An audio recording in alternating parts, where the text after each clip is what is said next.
How you guys doing? Welcome to another episode of Building Wealth and Mental Health. We have a special guest today, Dr. Kimber Shelton. She is a psychologist and she has a journey of being a professor, having her own practice. So I think her journey is something everybody's going to enjoy.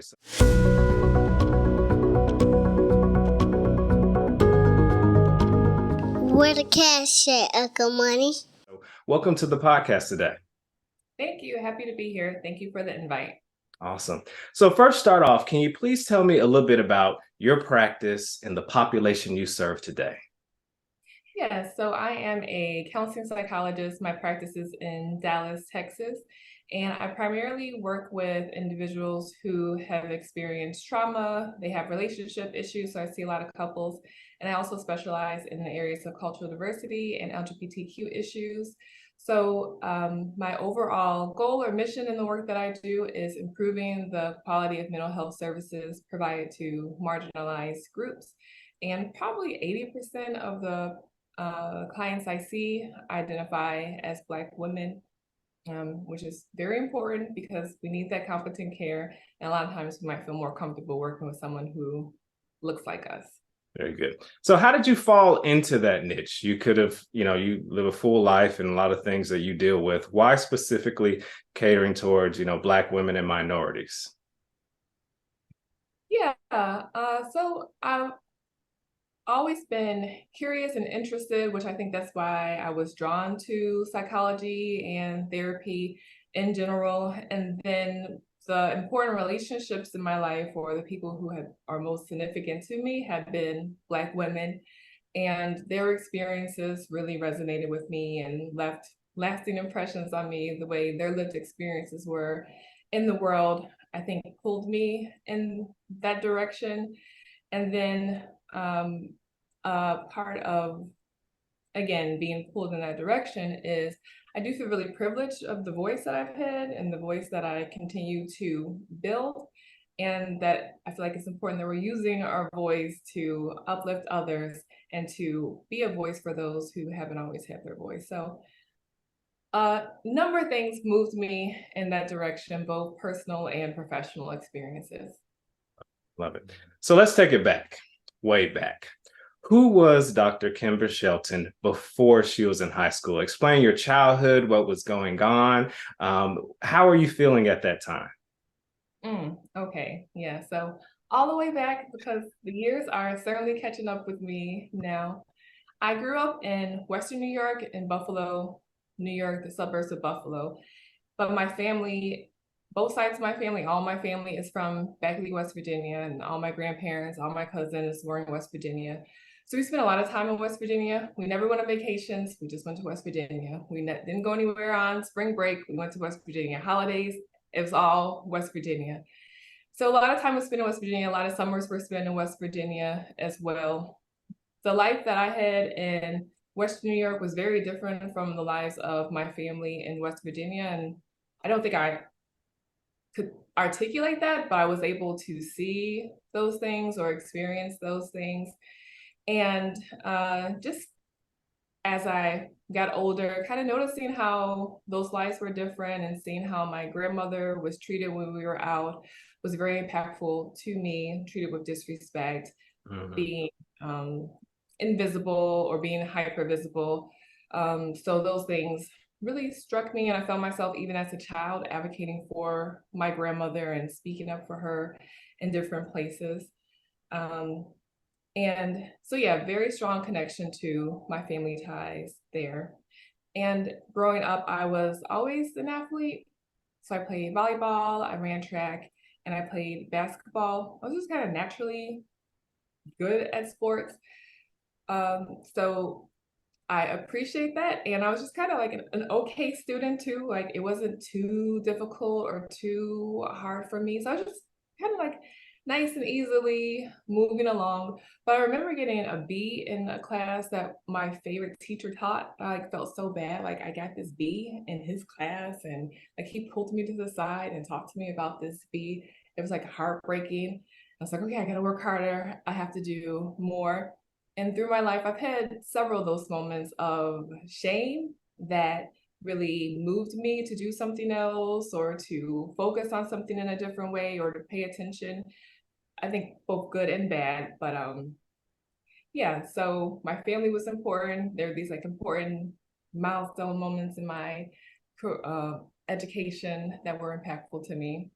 Very good. So you said you participate in youth sports. Can you explain, your sisterhood experience going in youth sports, and potentially do you apply any of those principles in your practice today?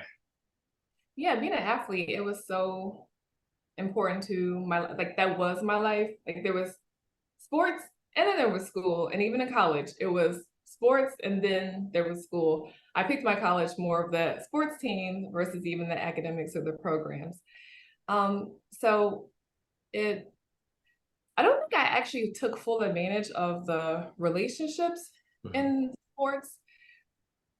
Felt very much connected and appreciated my teams, but I don't think I understood like really what that cohesiveness meant or um, the community of it until later in my life. But being an athlete, I think it exposed me to people and relationships in areas that I would not have naturally seen. Like the first time I went on an airplane, it was because I played sports.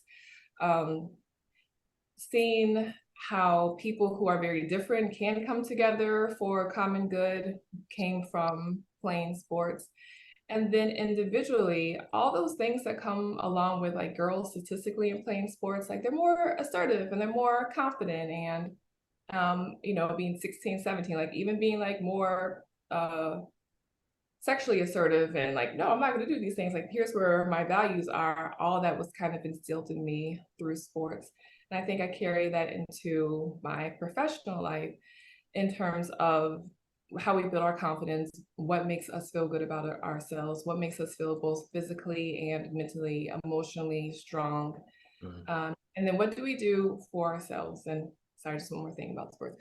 Like, there's this thing that I've only been able to experience in sports where nothing matters except for this moment. Mm. Nothing matters except for this next play. When you're down in the blocks, getting ready to go over those hurdles, nothing matters except for that gun going off and going over those 10 hurdles. Outside of sports, I have not been able to get that present, Mm. like where it's only what is happening right here, right now that's important. And even though I'm trying to build my mindfulness, there's just something about that sort of place that I found in sports. It's hard to replicate outside of sports.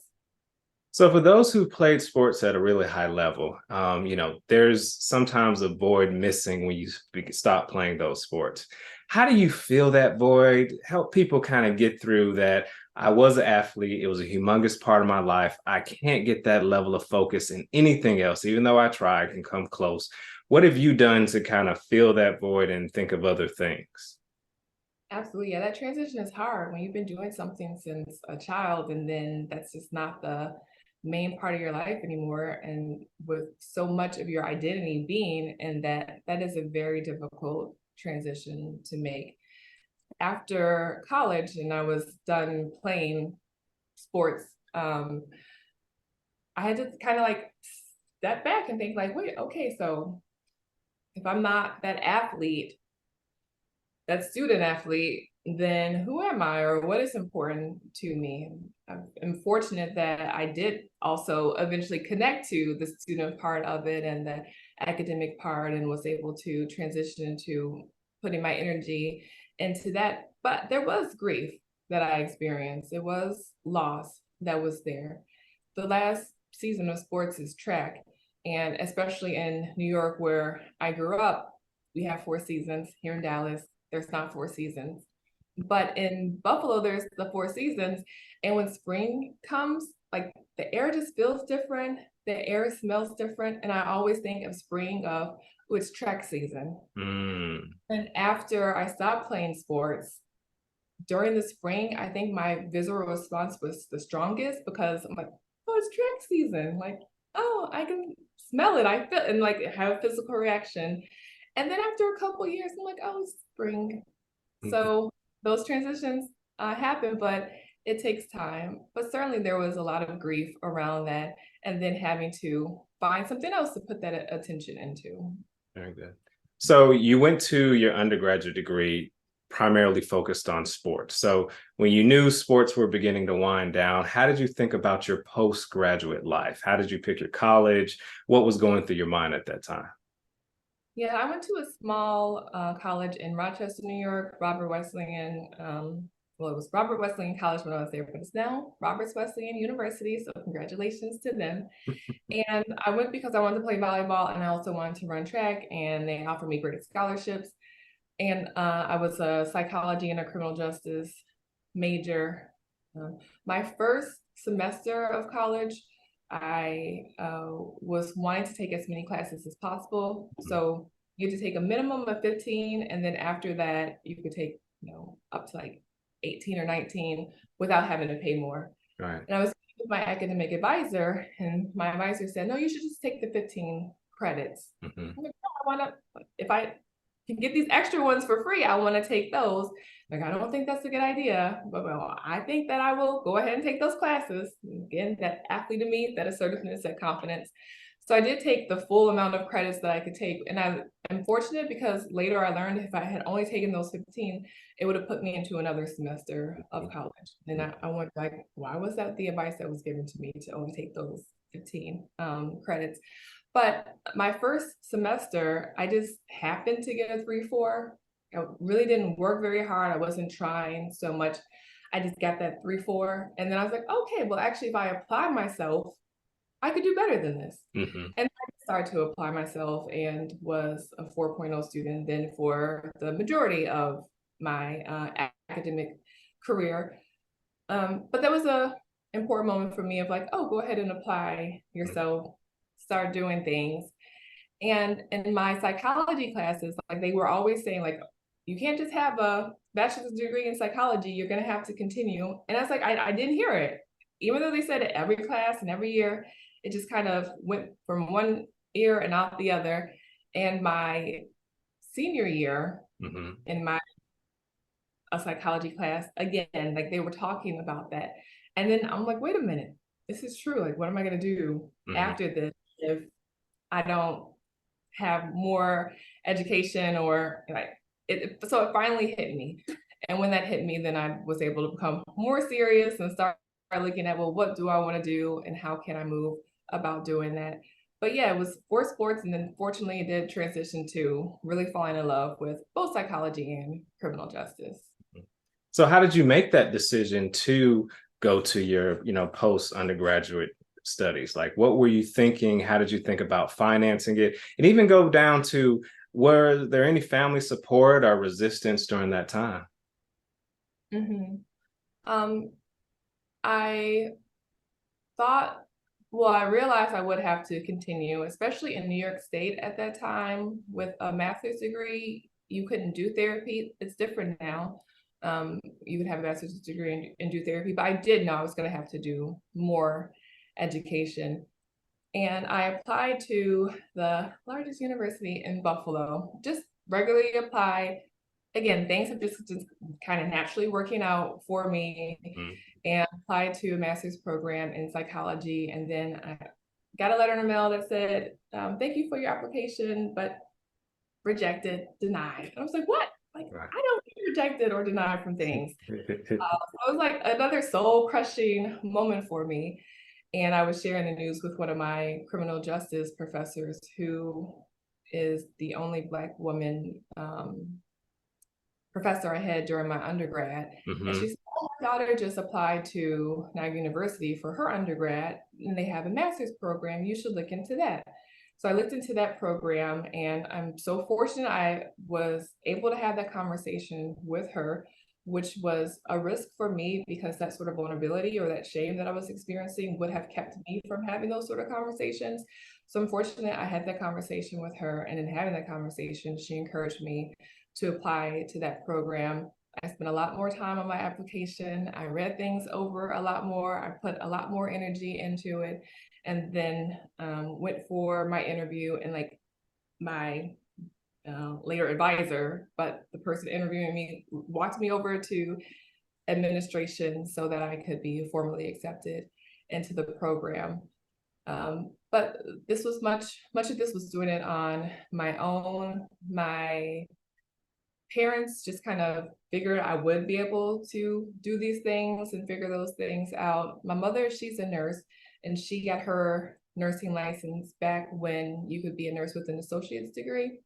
So she has an associate's degree, and that associate's degree, and her being a nurse, she really capitalized on that. She's had a phenomenal career. And my father, he had a master's degree in business, but still was not able to advise or assist or help or tell me about like scholarships. They helped with FAFSA applications, but that was really as far as they were able to go.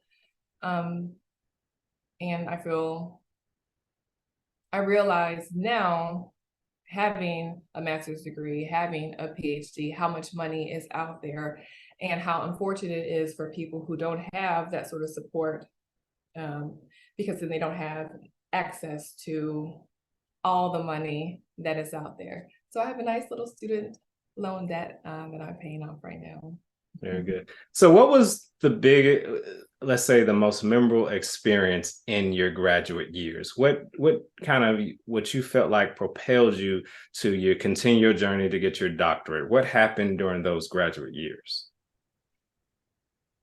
Like,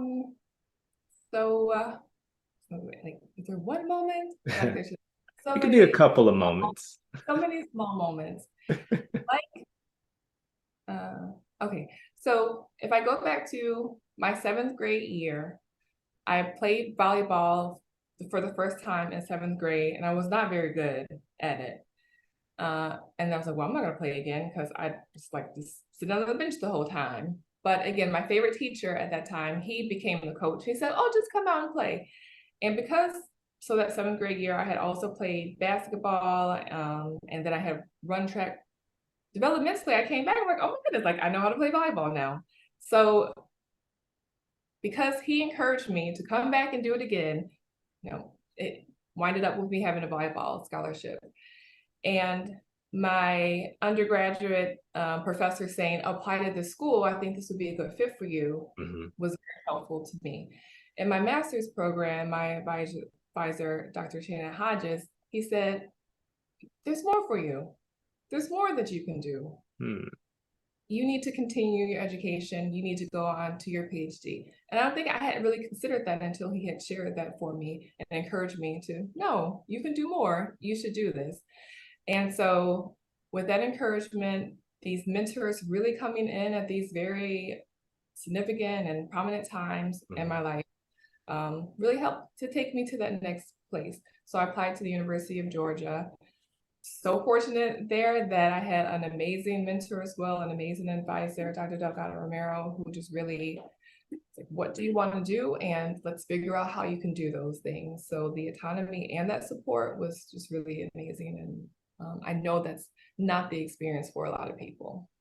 So when you communicated to your network that I'm in master's program, but now I'm thinking about going to get a doctorate, what was the reaction from your family, your social circle? They're like, more years of school? What are you thinking of? Yeah, well, my family is very excited. They are very proud. So my mother has an associate's degree, and did my brother graduate? I have 2 brothers. I don't know if they graduated from undergrad. One did not, I know. The other one, I don't know if he actually got all the way there. But certainly having a PhD is the furthest, most education within my maternal and paternal side of family. Right. Again, my life experience is looking very different from many people in my family who have a high school education, or they don't even have a full high school education or have a GED. So a lot of pride, a lot of respect, but not necessarily being able to offer guidance or how to move, or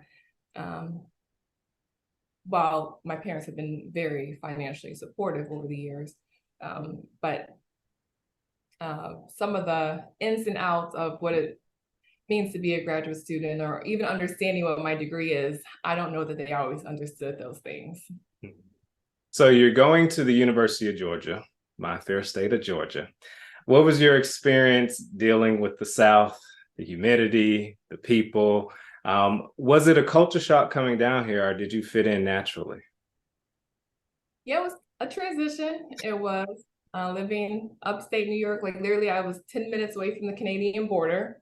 So, you know, closer to Canada than New York City. And coming to the South, first, I was just appreciative of the weather. I was not mad about not having to shovel snow or have to walk around in ice. So I did like that. Certainly that there's racism in the North, but the racism just felt different. Mhm. And it felt like, oh, this is racism. And in the growing up North, I didn't always recognize or feel my Blackness, but then being in the South, I always knew like, oh, you're Black.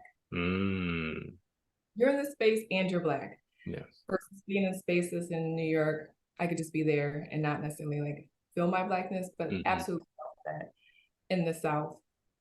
Um, yeah, so there was a transition there. I know for a lot of students of color, they feel quite isolated, especially when they're predominantly white universities. I feel very fortunate. My cohort of 9 students had 6 students of color, and I think 4 of us were Black women. So it had a lot of support there that went a long way in dealing with microaggressions or feeling unrecognized and being able to feel supported. And just like those small things of a professor saying something that you're just like, what? Huh?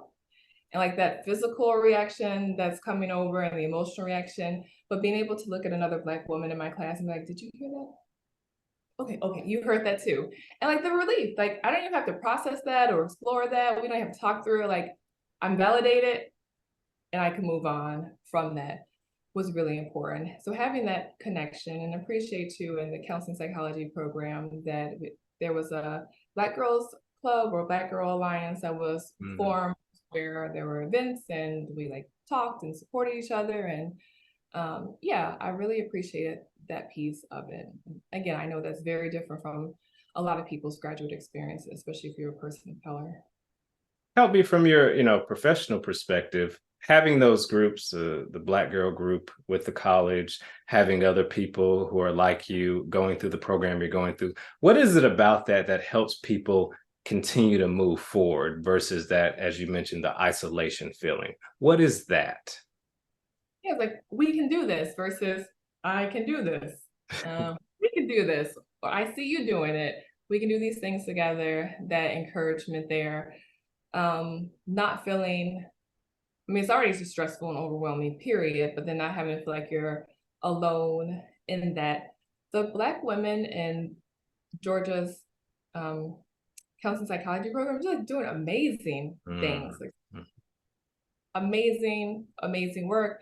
Joy Harding, Therapy for Black Girls, that's a Georgia grad. They're on the school boards or school board presidents. They are the heads of like Dr. Eliza Bell of Alabama's mental health department. Just like amazing, like wow, the things that the Black women are doing. And I think much of that was coming from being able to support one another, being able to encourage one another. And then also, I think on the flip side of it, many of us internalize that strong Black woman schema, which benefits us in terms of working very hard, but mhm. then also hurts us in that we're working so hard and our cohort members who are not Black women weren't working as hard and still got those degrees. So Mhm.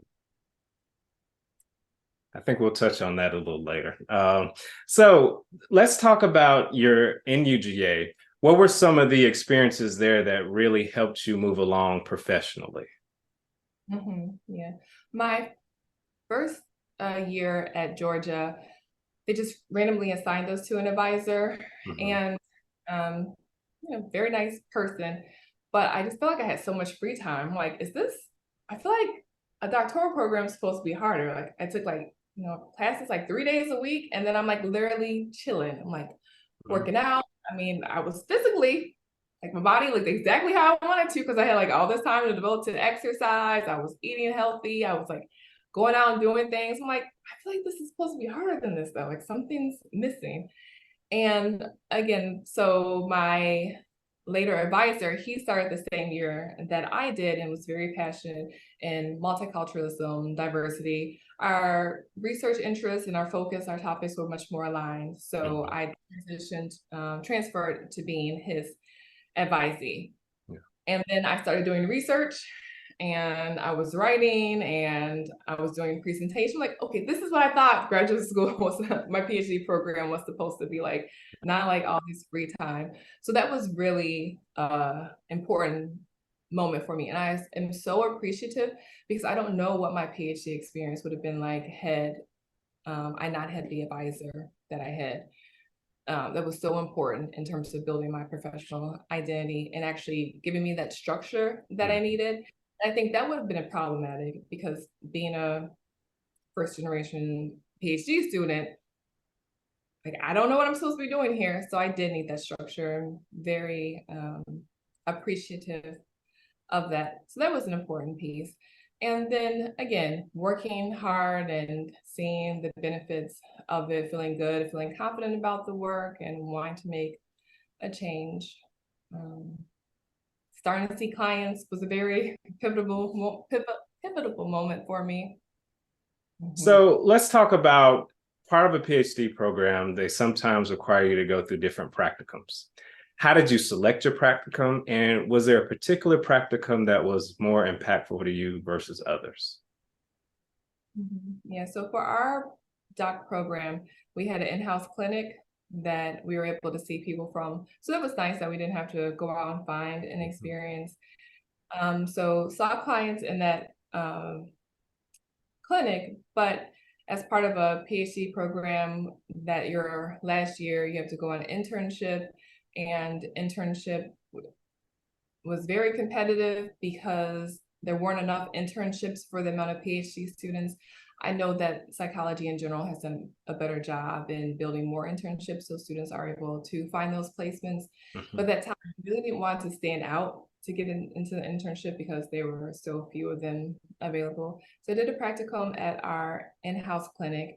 And then I also was working at our resource center and working with LGBTQ plus students and Mhm. doing um, group therapy there, a gender group there. That was a really impactful experience for me in my ally development. So already just feeling um, wanting to build my allyship and my advocacy and needing to be with people who you're trying to advocate for and be an ally with, but believing that I am, multiculturally competent and this ally. And so then starting that practicum experience that was very eye-opening to all the blind spots I still had and the heterosexism that I still internalized and the transphobia that was still within me. So having to be very objective and look at myself and do a lot of that work and continue to do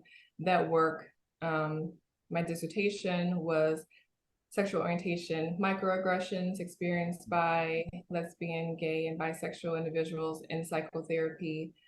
So using my voice in that way, but even in my dissertation, like my heterosexism and homophobia was present and still something that I was having to work through. So being very humble in those experiences, that practicum. And then I also did a practicum at University of Georgia's counseling center Mhm.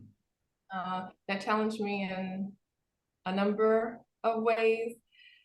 And my supervisor was a postdoc at the time, and I had expressed to my supervisor at the beginning of our work that in the past I have had difficulties having a supervisor or a boss who was so close in age to me and so Mhm. close in experience with me, and that came from athletics where I feel like some of the coaches that I had, I'm like, I'm a better player than you are. Like, how are you gonna tell me what to do?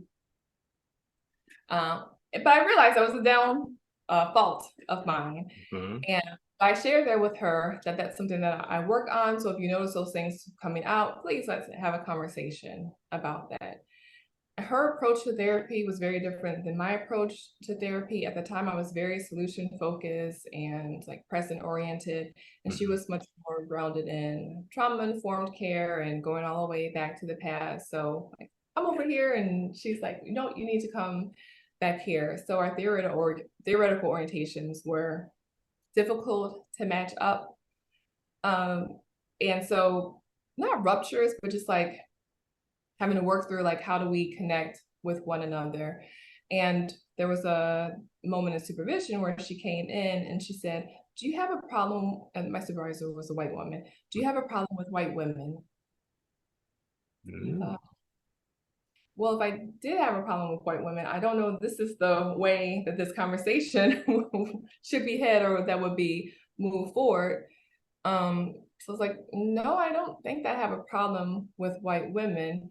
As a psychology student and at a predominantly white university, the majority of my supervisors and teachers have been white women and haven't had this experience before. So no, I don't think my problem is with white women. Possibly what's coming up is, as I expressed, when I'm similar in age or Mhm.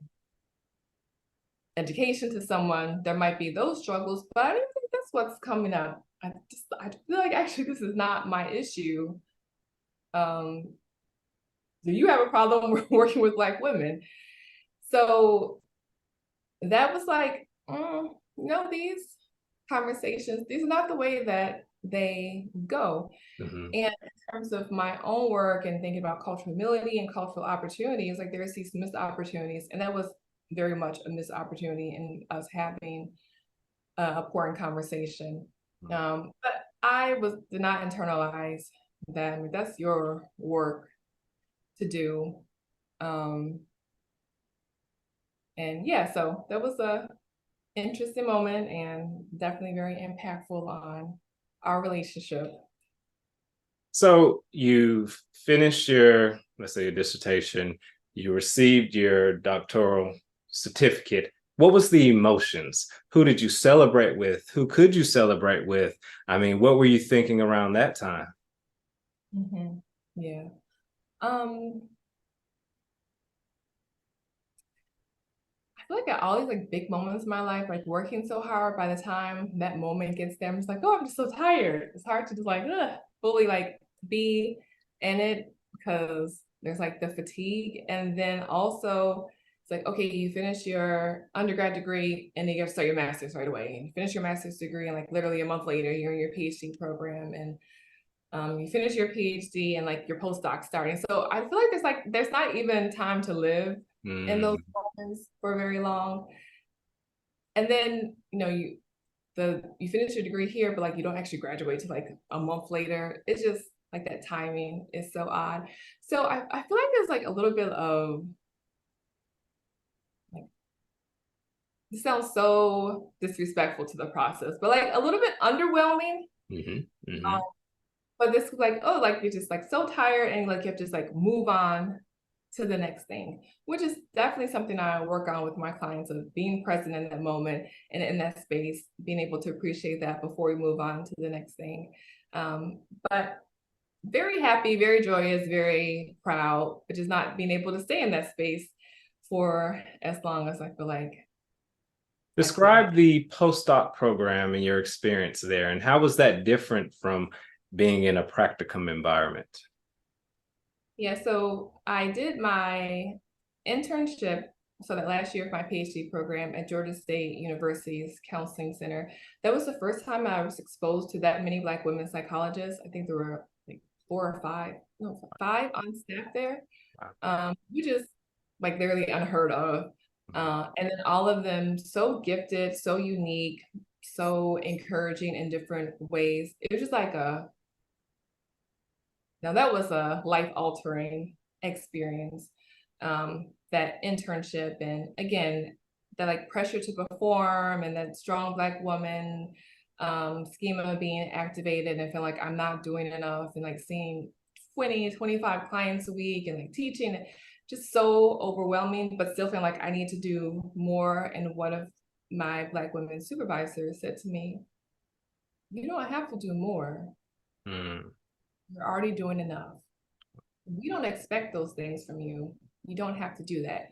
I just like start crying in supervision because I hadn't heard that before. I had not heard like you're already enough. You don't have to do more. And like even that permission to stop or to slow down, had not heard that before. I had heard work harder, do more, never let them see you cry, never be weak, always go, go, go, go. So that was like a moment for me. I didn't let it all the way come in because I was still working hard. So I did my internship there, and then I also did my postdoctoral fellowship there as Mm. well, a focus on alcohol and other drug use, and just much more autonomy. Still like seeing so many clients,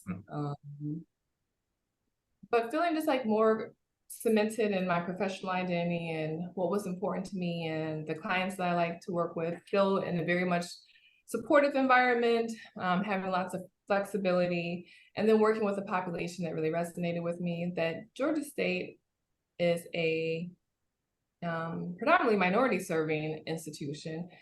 And so working with a lot of Black women, working with a lot of international students, students of color in general, very much resonated with me. So yeah, I just felt very comfortable and safe in that environment, very much well supported, but still working extremely hard, doing a lot of service work within American Psychological Association and building that part of my career to work. My undergraduate was also Georgia State, so I can speak to just being on campus feels different than any other campus that is a PWI. So it is a special place. Now, I speak to a lot of postdoc students, and they say in the postdoc program, it's usually towards the end, now it's time to get married. They literally spell this out for me. I've been in school so many years. I've seen my friends sometimes get married, sometimes not get married. How do you think about romantic relationships going through the doctoral program? Think about undergraduate, graduate, doctoral program. And then how are you thinking about it now that you're done with your postdoc program, beginning to work in your field? Yeah, I think it's very challenging being a graduate student and then also being able to sustain romantic relationships. And then depending on who you're attracted to, being primarily, not only, but primarily attracted to Black men, just not then being exposed to a lot of Black men because there's not as many Black men in master's and even less in PhD programs or professional degree programs. So it's not even like not a lot of exposure. So I think like UGA was a great place to do my PhD because there's no men around here, so I'm just working. My focus is not somewhere else because there's literally nobody to date here. So fortunate, but I joke, but then also like there's nobody to date here. And then in my internship and postdoc, I was dating, but again, I just didn't feel as serious. My primary concern was my education and finishing that degree, and I was not going to be able to hold space for someone who did not recognize that priority. Mm-hmm. I was fortunate to be in Atlanta where there are more professional men available, but still, it's challenging to be able to prioritize all that comes with being a graduate student or doing a postdoc and having to look for jobs and what's the next steps for me, and then also trying to date. And that transition was different in my career where there was much greater flexibility and autonomy, and that like bar of the next thing that you had to do, it didn't feel like I had to move as quickly through that. While still challenges there in terms of being a highly educated Black woman and the things that I thought were important to me in a spouse or someone I'd be interested in, and trying to locate people who look like that was a challenge. And then in meeting my spouse, I was really humbled that those things that I thought I wanted were actually not as important to me as I believe they were. Very good. So, any advice you would give young men wanting to date somebody who's going through a PhD or master's program? How should they approach it? Should they just stay away? um, what do you, I've heard different things, be flexible, be willing to move. I've heard those things. What is the advice you give to young men who would like to date a young lady who's going through such a rigorous education program? Yeah. I think respecting the challenges with priorities changing and not trying to compete with those priorities, but just holding space for everything that comes in being in a graduate program and the amount of time that is devoted to that, that is not a slight or rejection of the relationship. So being understanding in those regards. I do think there's so much relationships can offer, like that support, or I don't want to have to talk about school, or I could have a different sort of experience here.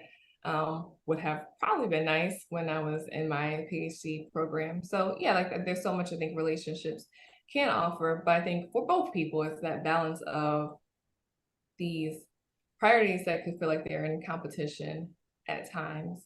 And then I think that values alignment as well. So like, again, for myself, I was thinking like, oh, he needs to be this on paper and have these degrees, be making that much money. But when I actually thought about my values, what was important for me was being with someone who is financially stable and secure, who is intelligent and curious. So my husband doesn't have a PhD, he doesn't have like, like that paperwork that I have, but continues to make more money than I do, is always reading, always learning, always growing. So it was the values that were important to me, not necessarily the degrees that were attached to it.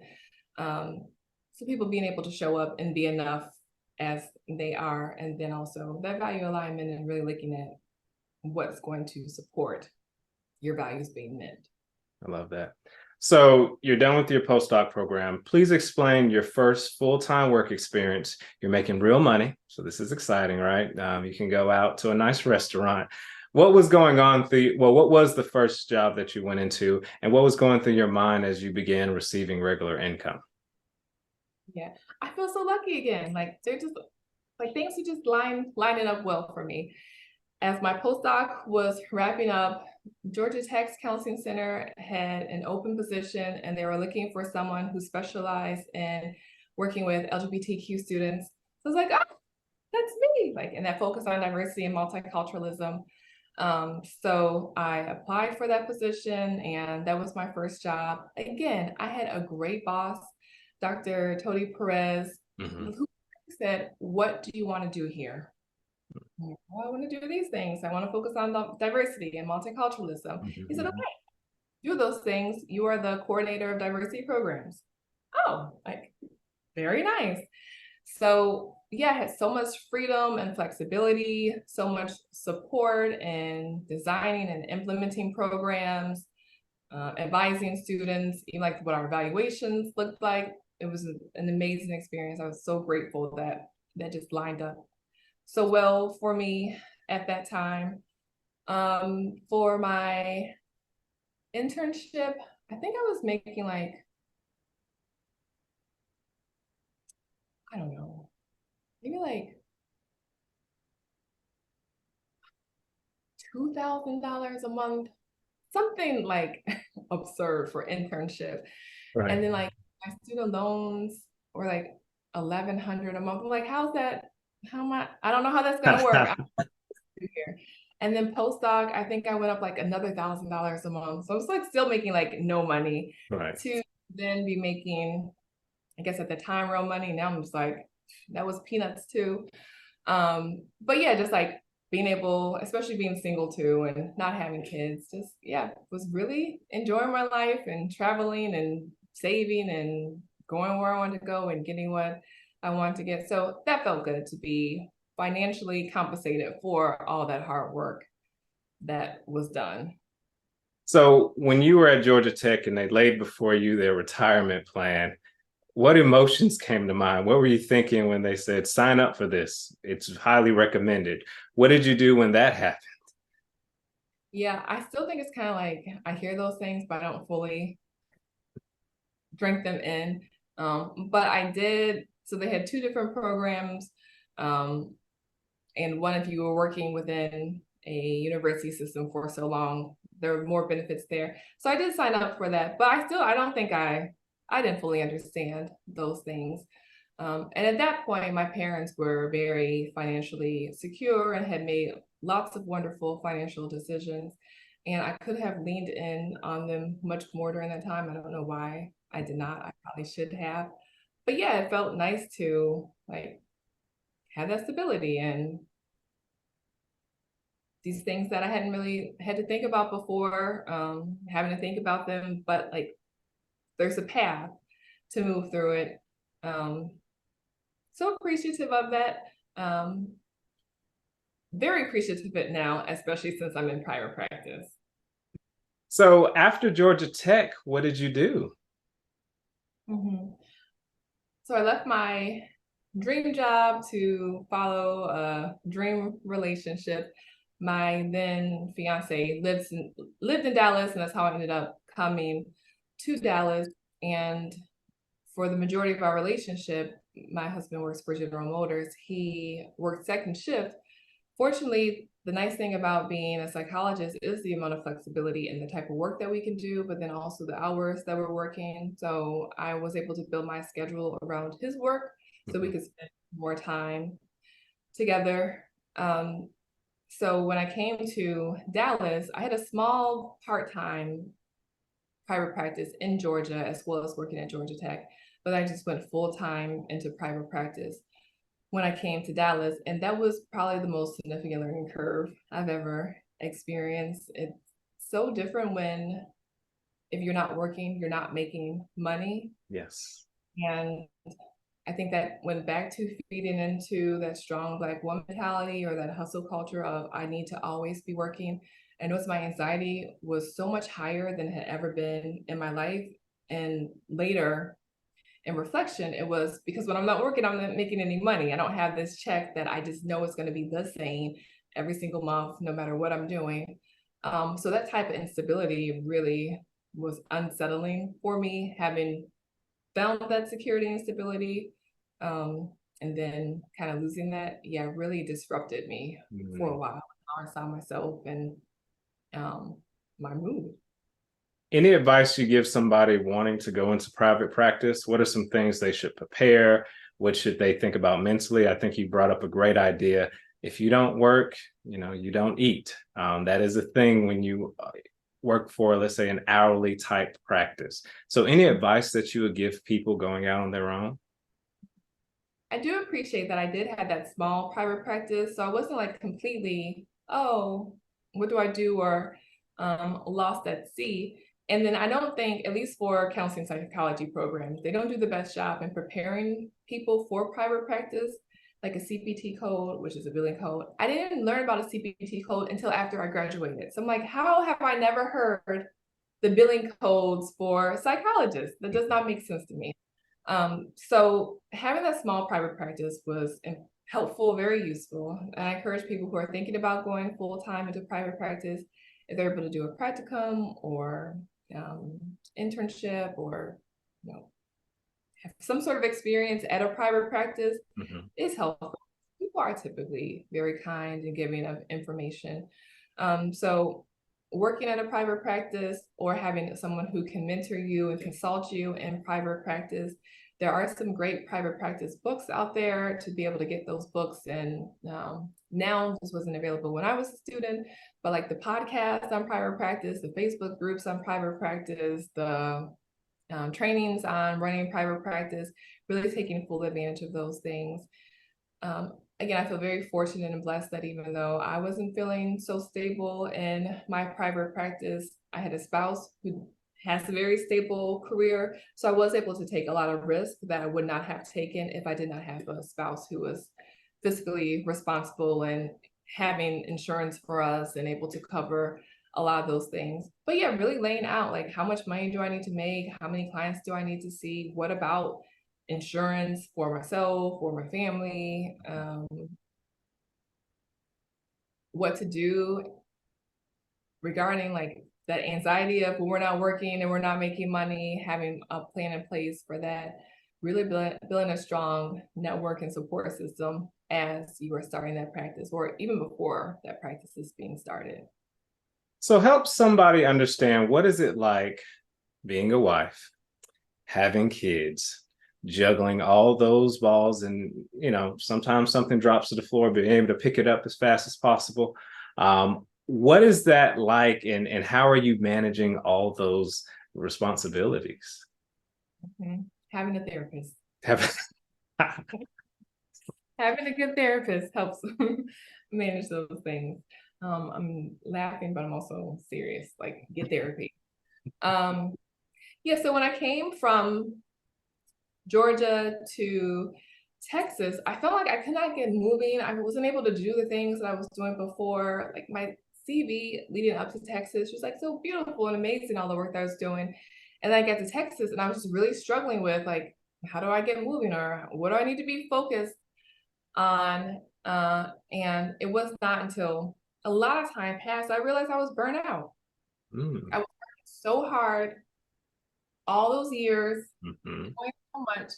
And then I think when I got to Texas, I did have a little bit of room to breathe again because spouse was supportive. Having that space to breathe, like, I was burnt out. I was overwhelmed. I was exhausted. And like, I need to slow down. Like, I'm doing too much right now. And even in my burnout, I published a book, birthed twins, was still running my practice. So like, my burnout was still, I was still doing so much, but even that, like, that felt like I was not doing enough. I think that's nice for a lot of women of color, where our like depression or anxiety doesn't look like depression and anxiety. It looks like I'm not doing enough, or there's something wrong with me, or I need to work harder. So that was having to make that transition and to start to release some of those things. So you cannot do all these things. And then also, why do you need to do all those things? So trying to move through those scripts of always working and never being weak and never being able to be vulnerable, to allow myself more space to breathe, to not be perfect, to be able to be vulnerable, to find those spaces where I could be imperfect and vulnerable and still feel safe, was important. Finding those friendship groups. Before I moved to Texas, I reached out to some women, who might have a similar interest, because I didn't want to be here and my spouse here. And the women who reached back out to me are like still my closest Texas friendships today. So I already know, like, I needed that sister support. Having that was helpful in that balance, and them also encouraged me to, like, calm down, slow down, breathe, take that time. And then for me, like, hikes, doing things physically does a lot for me, being able to release that energy. But it's very challenging. It's very tricky. The most significant thing that helps with my balance is removing a lot of that pressure I put on myself and those expectations. And in removing that pressure and expectations for myself, challenging others when they are setting unrealistic expectations for me. That makes sense. So when somebody goes out on their own, one of the hard questions is, how much do I charge? How have you solved that for your practice? Do you accept insurance? Are you 100% private pay? Do you do a mix? Is there a sliding scale? How did you think about charging for the services that you provide? Yeah. There's lots of conversations about this, especially online, and people have very strong feelings about that. I don't have strong feelings. I feel like there's room for private pay. I feel like there's room for insurance. I feel like there's room for pro bono services, hybrid services. I think we need all those, because I think people have lots of different needs. So we need to have people who can meet all those different needs. The location that I'm in, and being a psychologist pre-COVID, where telehealth was just not what it is today. You were in your office, and like, insurance might not even reimburse telehealth, and the technology wasn't even what it needed to be at that time. So the location that I'm in, and then wanting to work with the population that I feel most joy and pleasure in serving and feel most connected to, insurance makes sense to me. Yeah. I'm getting my own therapy. I like to be able to use my insurance benefits. So I do accept insurance, and then I also do have some private pay clients. Um, and then in terms of setting fee, well, the insurance, they have a high voice in what those fees look like, but there's also recognizing what the market is in the area that we are in or that you are in. I think there has been a shift though with the growth in telehealth. So we're not limited to only see people in that geographical location that we're at, that we can see people within the entire state, or if we're licensed in different states. Again, like we have all those states open up to us. So our client population is much larger. Accepting insurance now, but as I continue in my career, there probably will be a time when I'm not accepting insurances. When I started off, I accepted like 10 different insurances. Right now, I accept 3 insurances. So that's even narrowing down. And not that I think, I appreciate insurance, but insurance companies, they can provide unnecessary barriers to care, and also unnecessary barriers to me getting all my coins. I want all my money at this point as my expertise and my niche continues to grow. So I think we need all those. Some people like, oh, you should only do private pay. But if we're just all doing private pay, then I think the majority of people who need therapy would not be able to get therapy. How do you handle accepting insurance? Do you have to have a staff person? Do you outsource that type of work? Because that's really the burden of taking insurance, is like you said, dealing with the insurance companies, making the calls, verifying coverage. How do you handle that aspect? Yeah, that was the learning curve as well. My ERH program, so that allows me to do my notes, contact clients, send out client reminders, and I could also bill through that platform. I didn't have that when I first started off, and I was like trying to keep my own books with like pen and pencil. That was a nightmare. Yeah. Should have never done that.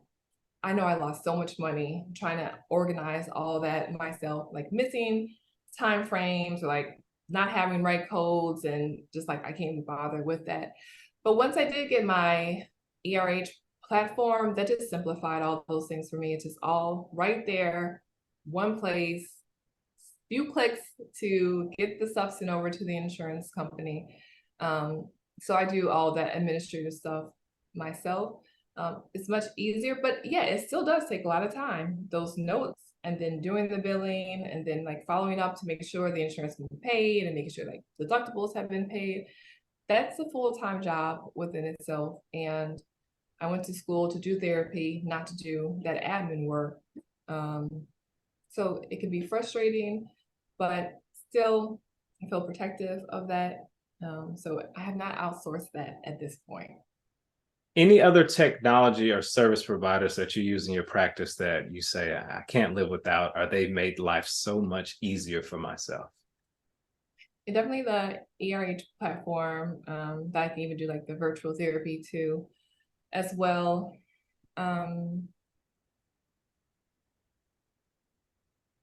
don't know. I feel like I need a new camera here. I feel like I need like stronger lighting here. So yeah, I need to still up my technology game some. But yeah, that ERH program, I don't know which, there's lots of great ones out there, and just find a great one that works for you. That makes sense. So now that you're in private practice, you do have a partner that you're married to. How are you handling retirement planning as a business owner married to a spouse with, let's say, more of a traditional conservative job? Yeah, not well. I need to make an appointment with you after this. And one thing I want to talk about is you have twins. How did you handle daycare?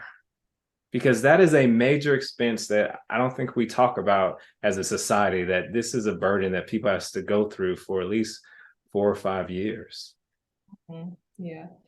So COVID was definitely a curse, but it was a blessing in some ways too. that a month before they were supposed to start daycare. So we were fortunate, again, having that flexibility of being a therapist and my husband's job. So I was able to see clients in the morning while he was home. And then when he would go to work, then I would have our daughters. And I also significantly reduced the amount of people that I was seeing right after I had our children. So we were able to make that work. And then COVID came a month before they were supposed to start. So daycare was shut down and they were home for us for another year, year and a half. And I really do feel like that was a blessing. I'm glad that I was able to be home with my children in that way. And such a privilege for myself and my spouse. So we did have that flexibility of being able to make that work, where I know a lot of people don't have that flexibility. So for the daycare that they go to, it's very representative of the area that we are in. There are children who look like them. There's teachers who look like them as well. That was important to me, that we start to internalize the internalized racism. You know, we are recognizing differences in gender and race by, age 2. We already have those social roles in our heads. So I did want my children to be in an environment where they felt represented and they also felt connected and supported. And so fortunately, we were able to locate that in our community, and yeah, just happened to pay those daycare fees, although mine is quite affordable, where I know other people's, my brother who's in Atlanta, they were paying, I think, close like $2,500 a month in daycare. And I just, yeah, that's not a life I want to know anything about. So what is next for you? You have your private practice. Where do you see your private practice going? Are you thinking about having other psychologists under you help serving you? Do you want to build up a staff? Do you want to do other things like speaking and more writing? What is next for you and your business? Yeah, so they're definitely narrowing down. There's been times in my career where I was doing therapy. I was doing lots of service work with APA or TPA, was writing, doing research, doing scholarly work, teaching, all those things at the same time. And what are you doing? Why are you doing all these things? So being much more focused now, and again, as my life is changing, my priorities change, wanting to spend more time with my children, especially while they're young and at these very life developmentally important ages. So that's my focus of how can I have a life that I want to have.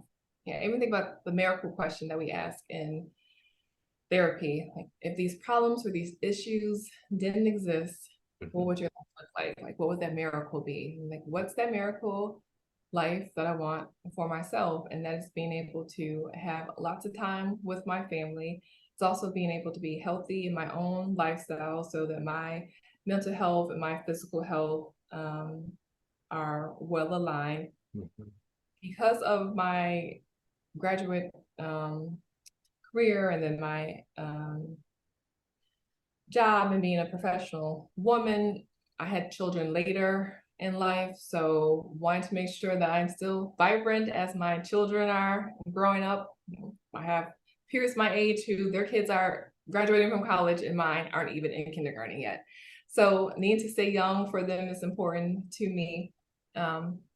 And having years of experience, what I really want to be focused on now is reducing my one-on-one work and being able to do service for more people. And that's through writing. So the book that was released last year in 2022, a handbook on counseling African-American women, being able to really touch people's work on a larger scale. And the handbook has been described as being like a game changer for people's work with Black women and challenging them and helping them, and they're growing in so many ways. So doing more writing along those lines, and then also doing more speaking, again, wanting to have greater access to more people, beyond doing that one-on-one therapy. And then also being paid for those as well, so that I can have larger events or larger revenue to be able to just focus and spend more time with my family. Very good. So last question. If you were going to talk to Kimber, your younger self, let's say she was in graduate school, what is the one or two pieces of financial advice you would provide her? I would encourage her to connect with someone who has already done that work and knows the game. Because again, there's so much money out there. And if you don't have that mentorship, or you don't know where to look, or you're not sure where that funding comes from, you can feel really lost. And like now, my student loan debt, it's like, this is nuts. I should not have this debt. So to be able to connect with someone who can support you in finding that money and those resources, because it's out there. And even though I did have financial support, you need so much financial support over those years. So having a mentor, having an advisor, having someone who knows where those scholarships, where those funding, those grants are, would be very important. And I would say also to my younger self, good job, and you took the amount of money that you needed. And I was offered more money, and I said, nope, I am not taking those extra thousands of dollars. This is what I need to cover me academically, and this is what I need to live on. And then I didn't take the extra income and like get a car or get the cell phone or go on this trip. I feel very fortunate and glad that I did not do those things, because that would just be more interest that you'd be paying back now. So yeah, like when those large sums of money are being offered, really think about, what do you need? How do you want to live?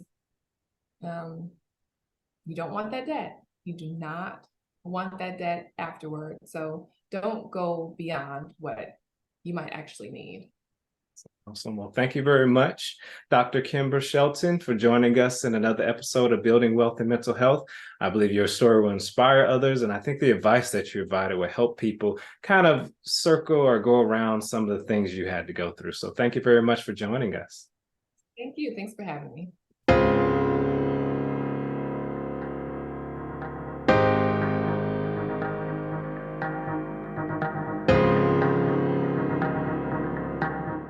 The more I know, the more money I can make.